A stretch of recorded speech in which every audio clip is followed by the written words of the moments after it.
As I understand it, is to basically revert to the system that we've had in place for a long time. I said he wants to return to a status quo, and based on what he has said, he's offered nothing that would cause any reasonable person to conclude that he has a plan other than simply to go back to what we've been doing for the last number of years.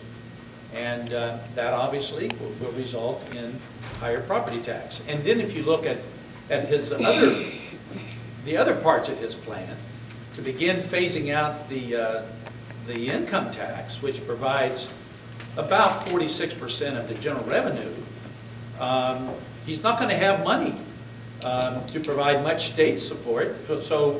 So if there's diminished state support for schools, where's the support going to come from? It's going to come from the local property tax. I think it's very evident that if you look at his overall scheme, what we know about what he has said, he wants to eliminate the estate tax immediately, I understand. He wants to begin phasing out the income tax. That's diminished resources. And if you have diminished resources at the state level, that's less money for schools.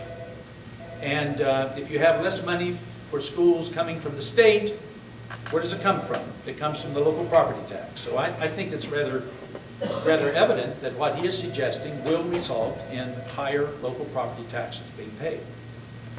Status quo produced higher property taxes for 20 years.